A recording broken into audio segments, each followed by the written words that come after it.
Our Kristen Holmes tonight with new reporting that some White House officials were caught off guard by just how badly Republicans lost to Democrats across the board. A sentiment that we actually even heard a little bit from Trump himself on Fox News just a bit ago.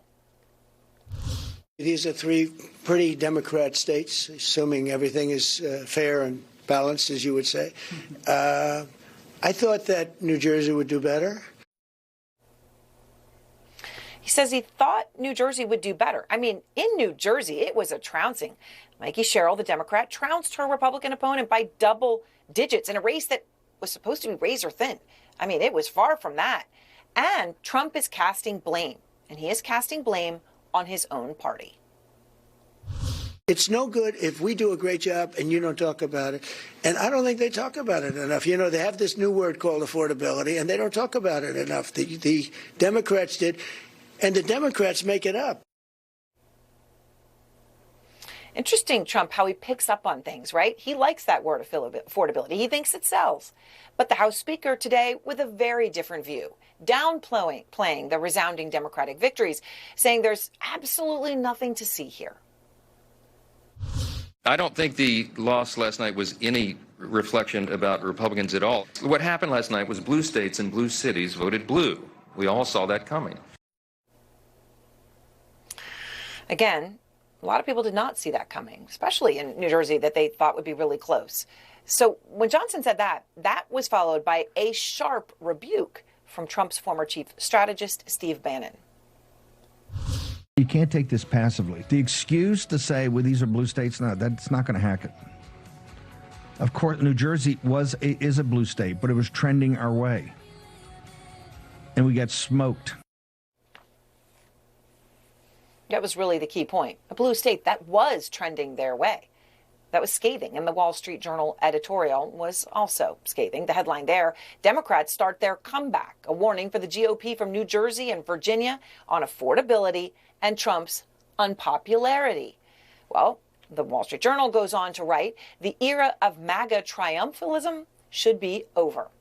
And if that weren't a bad enough day already for Trump, the centerpiece of his economic agenda is now in jeopardy. Something that he actually has called life or death, what's happening in the Supreme Court. So what happened today was the justices heard the case that Trump says is life or death. The core question is whether Trump has the ability, the authority to impose his sweeping tariffs and conduct that trade war.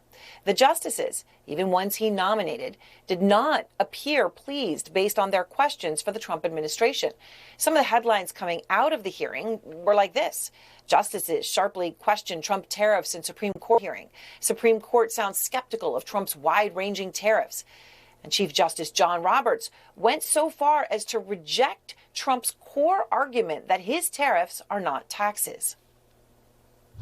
Yes, of course, tariffs in dealings with foreign powers, but the vehicle is imposition of taxes on Americans. I mean, that's a pretty incredible thing to say. As I said, that is the core of the argument. Roberts calling Trump's tariffs taxes on Americans. That is a devastating blow to Trump's repeated claims that it's anything but, and that Americans would not be paying for his trade war. All of this coming as Trump has been taking it out on his new favorite foil, the New York City mayor-elect Zohran Mamdani, who is, of course, a Democratic socialist.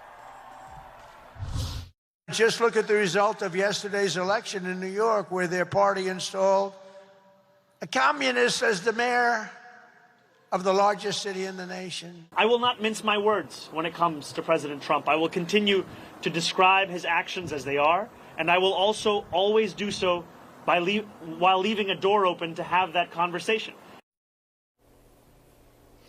Another person that today, when asked, Mamdani said he will work with is the CEO of the largest bank in America, who just built, by the way, a $3 billion skyscraper in Manhattan and has 24,000 people working in the city.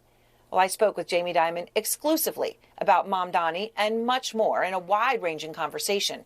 But here's what he said about his outreach specifically to Mamdani. I left a message today. You left a message today? Yeah. Okay. So obviously you're willing to meet with him anytime. If I find, I will, and if I find it productive, I'll continue to do it. If he finds it productive, he'll continue to do it. You're going to see our full conversation in just a moment.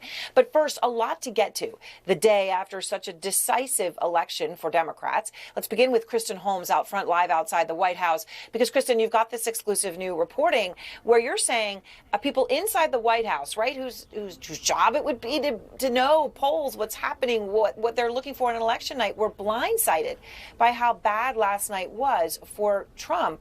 What else have you learned? Yeah, Aaron, and we're talking about the margins here. I mean, look, when you're talking to these White House advisors, these political advisors, they knew that it wasn't going to be some kind of sweeping win for Republicans just based on the candidates, the races, where they were located.